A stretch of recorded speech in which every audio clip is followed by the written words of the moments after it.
आप अभी जो सुनने जा रहे हैं वो सिर्फ एक कहानी नहीं है। ये उस शक्ति की गाथा है जो समय को भी अपने अधीन कर चुकी है। ये कोई कल्पना नहीं है, ये हकीकत है उस मंदिर की जहां मौत भी माथा टेकती है। नाम है महाकालेश्वर। अकाल मृत्यु वो मरे जो काम करे चांडाल का, काल भी उसका क्या करे जो भक्त हो महाकाल का। आग की तरह दोस्तों, आप अभी जो सुनने जा रहे हैं वो सिर्फ एक कहानी नहीं है। ये उस शक्ति की गाथा है जो समय को भी अपने अधीन कर चुकी है। ये कोई कल्पना नहीं है, ये हकीकत है उस मंदिर की जहां मौत भी माथा टेकती है। नाम है महाकालेश्वर। अकाल मृत्यु वो मरे जो काम करे चांडाल का, काल भी उसका क्या करे जो भक्त हो महाकाल का। कालों के काल महाकाल की महिमा अद्भुत है। देश के अलग अलग कोने में भगवान शिव के 12 ज्योतिर्लिंग अपनी दिव्यता और सनातन के महत्व के कारण दर्शनीय हैं। इन्हीं में से मध्य प्रदेश के उज्जैन में स्थित महाकालेश्वर मंदिर रहस्यों से भरा हुआ है। उज्जैन की पवित्र धरती पर स्थित भगवान शिव का ये रूप जो केवल पूज्य नहीं बल्कि भयानक भी है। हर मंदिर की एक कहानी होती है, लेकिन इस मंदिर की कहानी रहस्य, मृत्यु और चमत्कार के बीच कहीं अटकी हुई है। उज्जैन का महाकाल मंदिर कोई साधारण शिवलिंग नहीं है। ये भारत के 12 ज्योतिर्लिंगों में से एक है, लेकिन इसका महत्व बाकी सभी से अलग है क्योंकि यहां विराजमान हैं कालों के भी काल महाकाल। कहते हैं जो इंसान महाकाल का नाम एक बार भी सच्चे मन से ले लेता है, उसके जीवन से डर और मृत्यु खुद पीछे हट जाते हैं। लेकिन क्या यह सिर्फ आस्था है या इसके पीछे छुपे हैं कुछ ऐसे रहस्य जिन पर विज्ञान भी खामोश है? इस मंदिर का कई पौराणिक ग्रंथों में काफी सुंदर वर्णन देखने को मिलता है। देश दुनिया से यहां सभी भगवान शिव के दर्शन करने पूरे साल आते हैं। लेकिन दोस्तों, जितना महाकालेश्वर का मंदिर लोगों के बीच पॉपुलर है, उससे कहीं ज्यादा ये अपने अंदर कई रहस्यों को समेटे हुए है। तो सवाल ये उठता है कि वो कौन सी वजह थी जिसके कारण इस मंदिर में भस्म आरती इंसान की देह की राख से की जाती थी? और क्या आज भी यहां पर इंसान की देह की राख से ही भस्म आरती की जाती है? क्या सच में यहां काल भी प्रवेश से पहले अनुमति मांगता है? क्यों कहते हैं कि यहां की आरती देखने मात्र से इंसान की आने वाली विपत्तियां टल जाती हैं? और वो कौन सी अनदेखी शक्ति है जो इस मंदिर से बाहर निकलते ही अदृश्य हो जाती है? इतिहासकार कहते हैं यह केवल पौराणिक मान्यता है, लेकिन साधु संत कहते हैं जिसने महाकाल को देखा नहीं, उसने मृत्यु को कभी समझा ही नहीं। कहीं ये मंदिर समय के नियमों को मोड़ने वाला कोई द्वार तो नहीं, या फिर ये है एक ऐसा स्थान जहां आत्माएं चैन की तलाश में आती हैं? और सबसे बड़ा सवाल, क्यों इस मंदिर के कोतवाल काल भैरव को शराब चढ़ाई जाती है? और आश्चर्यचकित कर देने वाली बात तो यह है कि यहां पर चढ़ाई गई सैकड़ों हजारों लीटर शराब आखिर कहां पर गायब हो जाती है? क्या काल भैरव स्वयं इस शराब का भोग कर लेते हैं? और जब अंग्रेजों ने शराब के इस रहस्य को सुलझाने की कोशिश करने के लिए मंदिर की खुदाई करवाई, तब ऐसा क्या हुआ जिसे देखकर अंग्रेजों के पसीने छूट गए और डर से फिर कभी काल भैरव मंदिर में प्रवेश भी नहीं किया? इतिहास में ऐसी कौन सी घटनाएं घटी है जिसकी वजह से उज्जैन में कोई भी मंत्री या प्रधानमंत्री रात नहीं ठहरता? और मध्य प्रदेश के मुख्यमंत्री मोहन यादव ने इस परंपरा को किस तरह से तोड़ा और उन्हें कुछ क्यों नहीं हुआ? आखिर क्यों इस मंदिर के सामने से बारात को नहीं गुजारा जाता है? क्यों भक्तों को अलग अलग रूप में दर्शन देते हैं महाकाल? मंदिर के विस्तारीकरण के दौरान पुरातत्व विभाग को मिले नरकंकालों के पीछे आखिर कौन सा रहस्य छिपा है? इन तमाम सवालों के जवाब आपको आज की इस वीडियो में जानने को मिलने वाले हैं। इसलिए आज की ये वीडियो काफी इंटरेस्टिंग होने वाली है। तो इस वीडियो को आप शुरू से लेकर अंत तक पूरा देखें। तो चलिए महाकाल का नाम लेकर वीडियो की शुरुआत करते हैं। दोस्तों, महाकालेश्वर मंदिर के रहस्य को जानने से पहले हम ये मंदिर किस तरह से बना था और इस मंदिर का इतिहास क्या है, इसके बारे में जानेंगे। दोस्तों, शिव पुराण की कथा के अनुसार बहुत समय पहले उज्जैन नगरी, जिसे अवंतिकापुरी के नाम से जाना जाता था, यहां पर चंद्रसेन नामक एक प्रतापी राजा राज करते थे। वे पराक्रमी तो थे ही, लेकिन उनकी सबसे बड़ी पहचान थी भगवान शिव का अनन्य भक्त होना। उनके राजमहल में एक अलौकिक शांति का माहौल था। उनका महल सुबह शाम भगवान शिव की आराधना, रुद्राभिषेक और मंत्रोच्चारण से गूंजता रहता था। राजा की मित्रता शिव के परमगण मणिभद्र से थी। मणिभद्र, जो स्वयं कैलाशवासी थे, एक बार जब उज्जैनी आए तो उन्होंने चंद्रसेन को एक अनोखी चिंतामणि भेंट की। यह कोई साधारण रत्न नहीं था। इसे धारण करने वाले के पास अपार ऐश्वर्य, यश और विजय स्वयं चले आते थे। बस फिर क्या था, मणि मिलने के बाद चंद्रसेन के वैभव की चमक चारों दिशाओं में फैल गई। वह न केवल शक्तिशाली राजा बन गए, बल्कि उनके नाम से शत्रु भी कांपने लगे। लेकिन वो कहते हैं ना कि जहां वैभव होता है वहां ईर्ष्या भी पीछे नहीं रहती। जब यह बात आसपास के राजाओं को पता चली तो चारों ओर के राजा उस चमत्कारी मणि को पाने की लालसा में जलने लगे। एक दिन कुछ राजाओं के साथ मिलकर रिपुरंजन और चंद्रभानु ने उज्जैनी पर चढ़ाई कर दी। युद्ध के नगाड़ों की गूंज से धरती थर्रा उठी। उनकी सेना के सामने चंद्रसेन की सेना काफी कमजोर थी। चंद्रसेन की सेना के सामने शत्रुओं की विशाल सेना थी, लेकिन राजा चंद्रसेन तनिक भी विचलित नहीं हुए। उन्हें विश्वास था कि उनकी शक्ति किसी मणि में नहीं, बल्कि महाकाल की भक्ति में है। इसलिए उन्होंने शस्त्र नहीं उठाए, बल्कि एक तपस्वी की तरह महाकाल वन की ओर बढ़ गए, जहां उन्होंने आंखें मूंद लीं और भगवान शिव के ध्यान में लीन हो गए। उन्होंने ओम नमः शिवाय मंत्र का जाप करना शुरू किया। धीरे धीरे उनकी आत्मा उस महाशक्तिशाली परम शिव में विलीन हो चुकी थी। उसी समय उज्जैनी में एक और संकट सिर उठा रहा था। वह था एक भयानक राक्षस दूषण, जो वेद, यज्ञ और भक्ति का विरोधी था। उज्जैन में शिव भक्तों की बढ़ती संख्या और पूजा पाठ देखकर वह क्रोधित हो उठा। वह अपने असुर सैनिकों के साथ उज्जैन पर आक्रमण करने निकल पड़ा। उसकी मंशा शिव भक्तों का अंत करना, मंदिरों को तोड़ना और भक्ति की जड़ें उखाड़ फेंकना और खुद को भगवान घोषित करना था। उसने उज्जैन की जनता पर अत्याचार करना शुरू कर दिया, जिसकी वजह से अवंतिका यानी कि उज्जैन की जनता में हाहाकार मच गया और वह यहां वहां अपनी जान बचाकर भागने लगे।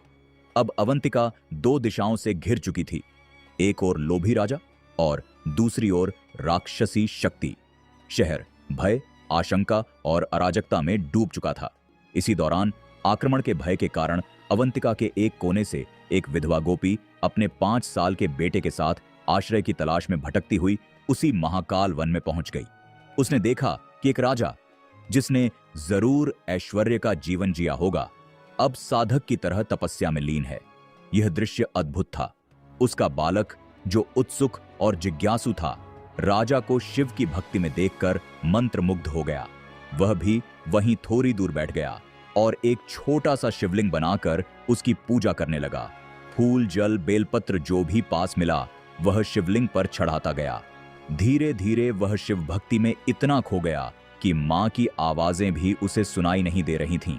उसकी मां बार बार बुलाती रही, आजा बेटा, भूख लगी होगी। लेकिन बालक का मन अब शिव में रम चुका था। अंत में मां का धैर्य जवाब दे गया। वह वहां पहुंची जहां उसका बेटा पूजा कर रहा था। क्रोध में आकर उसने पूजा की सारी सामग्री फेंक दी और बालक को पीटने लगी। यह क्या पागलपन है? लेकिन तभी कुछ चमत्कारिक घटा। अचानक वहां एक दिव्य तेज उत्पन्न हुआ। आकाश में घंटियों की ध्वनि गूंज उठी। तेज रोशनी के बीच एक भव्य मंदिर का निर्माण होता दिखाई दिया और जब सब शांत हुआ तब उस जगह एक दिव्य शिवलिंग प्रकट हो चुका था, जिस पर वही फूल और बेलपत्र छड़े हुए थे जो उस बालक ने पहले चढ़ाए थे। शिव स्वयं प्रकट हो गए। उनकी कृपा उस मासूम भक्त पर बरस पड़ी थी। मां हैरान रह गई थी, लेकिन उसने पहली बार जाना कि सच्ची भक्ति न उम्र देखती है, न साधन, वो बस भाव देखती है। यह घटना जंगल में आग की तरह फैल गई। जब यह समाचार चंद्रसेन को मिला तब वे दौड़े दौड़े उस स्थान पर पहुंचे। उन्होंने देखा कि शिव स्वयं एक दिव्य लिंग रूप में प्रकट हुए हैं। उनकी आंखों से आंसू बह निकले। उनका विश्वास, उनकी तपस्या, उनकी भक्ति अब मूर्त रूप में सामने थी। लेकिन यह सिर्फ भक्त की परीक्षा नहीं थी, यह राक्षस दूषण के अंत का समय भी था। जैसे ही शिव प्रकट हुए, उन्होंने अपना रौद्र रूप धारण कर लिया और महाकाल बन गए। उनकी जटाएं आकाश तक फैल गईं, त्रिनेत्र से अग्नि निकली और हाथों में त्रिशूल लिए वह दूषण की ओर बढ़े और पल भर में ही दूषण और उसकी असुर सेना का अंत हो गया। उस क्षण जो चमत्कार घटा था उसने युद्ध की आग को भी शांति में बदल दिया। जो राजा अभी तक मणि के लोभ में उज्जैनी को रौंदने चले थे, अब उसी धरती पर महाकाल की महिमा के आगे झुक गए थे। उनके हाथों के शस्त्र गिर चुके थे और सिर शिव के चरणों में झुक चुका था। तभी से उज्जैन में महाकालेश्वर ज्योतिर्लिंग की स्थापना हुई और एक परंपरा जन्मी। जैसे काशी के राजा बाबा विश्वनाथ हैं, वैसे ही उज्जैन के राजा भगवान महाकाल हैं। आज भी उज्जैन की हर सुबह शिव के नाम से शुरू होती है और हर रात महाकाल की आरती के साथ समाप्त होती है, क्योंकि वहां का राजा न कोई मनुष्य है, न कोई सिंहासन पर बैठता है। वहां के राजा स्वयं महाकाल हैं। पौराणिक दृष्टिकोण से तो हमने जान लिया है कि महाकालेश्वर मंदिर का निर्माण कैसे हुआ था, लेकिन इस मंदिर ने भी बहुत सारे उतार चढ़ाव देखे हैं, जिसमें मुगल काल में बहुत बार इस मंदिर को नुकसान पहुंचाने का प्रयास किया गया।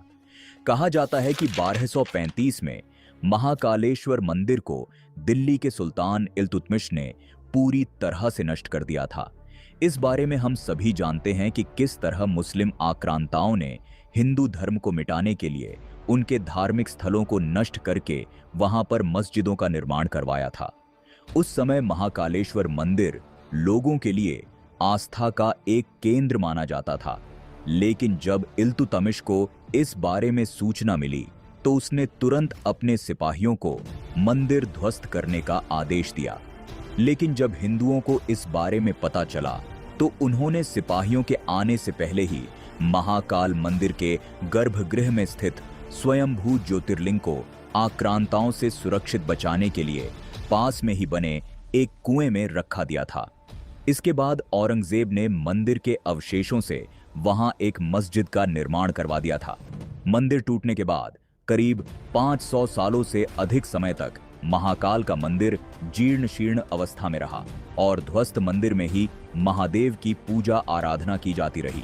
लेकिन जब कई वर्षों बाद 1728 में मराठा शूरवीर राणोजी राव सिंधिया ने मुगलों को परास्त किया, तब उन्होंने मंदिर तोड़कर बनाई गई उस मस्जिद को गिराया और 1732 में उज्जैन में फिर से मंदिर का निर्माण कर ज्योतिर्लिंग की स्थापना की। तो चलिए दोस्तों, अब इतिहास और पौराणिक कथा के बाद अब हम बात करते हैं एक एक करके महाकालेश्वर मंदिर से जुड़े हुए तमाम रहस्यों के बारे में।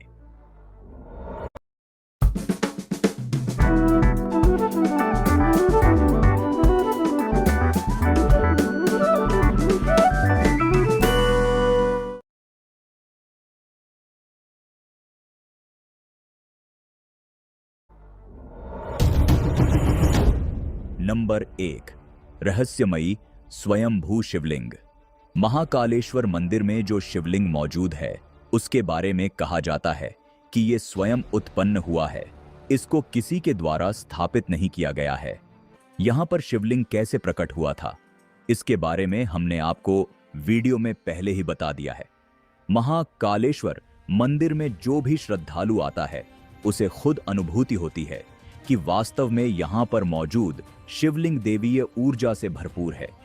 भक्तों का मानना है कि महाकालेश्वर के शिवलिंग में उनकी गहरी इच्छाओं को पूरा करने और उन्हें बुरी शक्तियों से सुरक्षा प्रदान करने की शक्ति है। महाकालेश्वर मंदिर के शिखर के ठीक ऊपर कर्क रेखा गुजरती है, इसलिए इसे पृथ्वी का नाभिस्थल भी कहा जाता है। सावन के महीने में दूर दूर से लोग महाकालेश्वर मंदिर आते हैं। पवित्र महीने के सोमवार को महाकाल के दर्शन बेहद शुभ माने जाते हैं। यहाँ कण कण में शिव का वास है। यह भक्ति, आस्था और आराधना का वह दरबार है जहाँ भक्तों के सभी कष्टों का निवारण होता है और अंत में मोक्ष प्राप्त होता है। महाकालेश्वर मंदिर के ज्योतिर्लिंग की सबसे खास बात यह है कि ये एकमात्र दक्षिण मुखी ज्योतिर्लिंग है। हिंदू धर्म शास्त्रों के अनुसार दक्षिण दिशा मृत्यु और परलोक से जुड़ी है। यही वजह है कि महाकाल के रूप में भगवान शिव इस दिशा में मुख किए हुए बैठे हैं। यह अनूठी विशेषता महाकालेश्वर को अन्य 11 ज्योतिर्लिंगों से अलग बनाती है, जो इसे एक महत्वपूर्ण आध्यात्मिक स्थल बनाती है। नंबर 2, नागचंद्रेश्वर मंदिर से जुड़ा रहस्य। उज्जैन का महाकाल मंदिर 3 तलों में बना हुआ है। सबसे नीचे वाले तल में, जहां पर साक्षात महादेव का ज्योतिर्लिंग स्थापित है, वही मध्य तल में भगवान शिव को ओंकारेश्वर के रूप में पूजा जाता है। वही सबसे ऊपरी तल पर नागचंद्रेश्वर मंदिर है, जो साल में सिर्फ एक बार नाग पंचमी पर खुलता है। ऐसी मान्यता है कि तक्षक नाग आज भी गुप्त स्थान पर यहां रहते हैं। यहां जो प्रतिमा स्थापित है वो मराठा काल की है। इस प्रतिमा में भगवान शिव देवी पार्वती के साथ शेषनाग पर विराजित हैं। विश्व में अन्य कहीं पर भी ऐसी प्रतिमा देखने को नहीं मिलती है। नंबर 3, मंदिर का राजा विक्रमादित्य से संबंध। दोस्तों, राजा विक्रमादित्य को इतिहास के सबसे महान राजाओं में से एक माना जाता है, जो अपनी बुद्धि, वीरता और भगवान शिव की भक्ति के लिए जाने जाते हैं। ऐसा माना जाता है कि विक्रमादित्य नियमित रूप से महाकाल से आशीर्वाद लेने के लिए महाकालेश्वर मंदिर आते थे। विक्रमादित्य के साथ मंदिर का जुड़ाव ऐतिहासिक महत्व को और बढ़ा देता है, क्योंकि यह राजा की भक्ति और उनके शासनकाल के दौरान मंदिर के महत्व का प्रमाण है। विक्रमादित्य और मंदिर के साथ उनके जुड़ाव के बारे में कई कहानियां और किंवदंतियां पीढ़ियों से चली आ रही हैं, जो उज्जैन की सांस्कृतिक विरासत को मजबूत करती हैं। बेताल पचीसी और सिंहासन बत्तीसी जैसी कथाओं में विक्रमादित्य और महाकाल के संबंधों का वर्णन है। यह कथाएं बताती हैं कि विक्रमादित्य अपने निर्णयों से पहले महाकाल की आज्ञा लेते थे। नंबर 4, शराब से जुड़ा रहस्य। उज्जैन शहर से महज 8 किलोमीटर की दूरी पर स्थित काल भैरव मंदिर आज करोड़ों लोगों के लिए आस्था का केंद्र है। जो भी भक्त महाकालेश्वर के दर्शन करने के लिए पहुंचते हैं, वह अवश्य ही काल भैरव मंदिर जाते हैं, क्योंकि बिना काल भैरव मंदिर जाए महाकालेश्वर के दर्शन अधूरे माने जाते हैं। मंदिर के पुजारियों के अनुसार इस मंदिर का वर्णन स्कंद पुराण के अवंती खंड में मिलता है। इस मंदिर में भगवान काल भैरव के वैष्णव स्वरूप का पूजन किया जाता है। काल भैरव भगवान शिव के रौद्र और तांत्रिक रूप हैं। मान्यताओं के अनुसार काल भैरव तामसिक प्रवृत्ति के देवता माने जाते हैं, इसलिए उन्हें मदिरा यानी शराब का भोग लगाया जाता है। इसलिए महाकालेश्वर मंदिर में भी बाबा काल भैरव को शराब चढ़ाने की परंपरा है। इस मंदिर में शराब चढ़ाने का प्रचलन सदियों से जारी है, लेकिन आज तक ये कोई भी नहीं जान सका कि बाबा काल भैरव को जो शराब चढ़ाई जाती है, आखिर वह जाती कहां है, क्योंकि भक्तों का मानना है कि जो शराब बाबा काल भैरव को चढ़ाई जाती है, उसे स्वयं काल भैरव ही पी जाते हैं। इसके पीछे का कारण है वहां से शराब का गायब हो जाना है। पुजारी शराब से भरा कटोरा भैरव के मुंह के सामने कर देते हैं और देखते ही देखते वह शराब मूर्ति के होठों से गायब हो जाती है।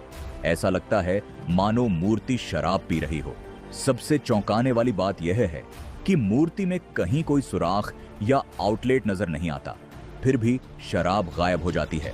ब्रिटिश काल में एक अंग्रेज अफसर कैप्टन हंटर ने इस चमत्कार को धोखा मानते हुए शराब का पता लगाने के लिए मंदिर की खुदाई करा दी थी और मूर्ति को तुड़वाने की कोशिश भी की थी, लेकिन उसके हाथ कुछ भी नहीं लगा।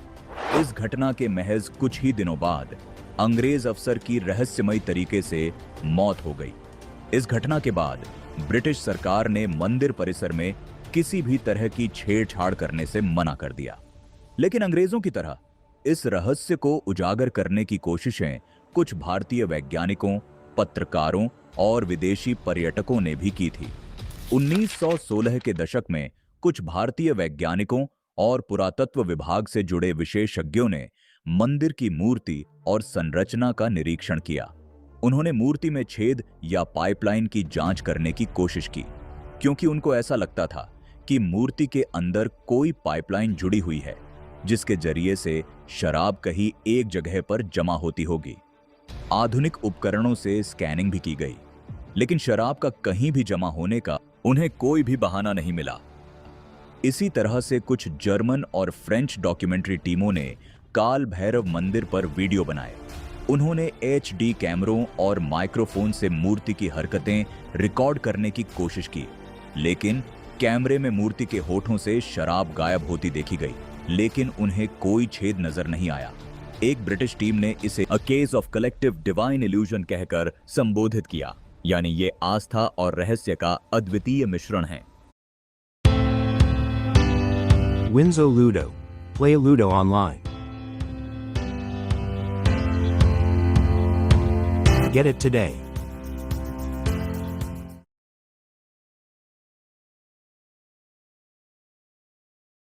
सही टाइम पर सही डिसीजन लेना है तो स्पीड तो चाहिए बॉस, इसलिए ग्रो के साथ फास्ट ट्रेडिंग करो। कैसे, चलो दिखाता हूँ। फर्स्ट, मल्टी लेआउट स्क्रीन, जहां आप एक ही टाइम पर चार्ट्स, पोजीशंस और ऑप्शन चेन देखकर क्विक डिसीजंस ले सकते हो। नेक्स्ट है क्विक बास्केट। इसके साथ आप अपनी ट्रेडिंग स्ट्रेटजीज को सुपर फास्ट एग्जीक्यूट करके पे ऑफ ग्राफ से अपना रिस्क और रिवॉर्ड इजीली एनालाइज कर सकते हो। और तो और, अगर आपको आइसबर्ग ऑर्डर्स प्लेस करने हैं तो 3000 5000 क्वांटिटीज एक ही क्लिक में प्लेस कर लो। अगर फास्ट ट्रेडिंग करनी है तो download grow. Investment in securities market are subject to market risks. Read all the related documents carefully before investing.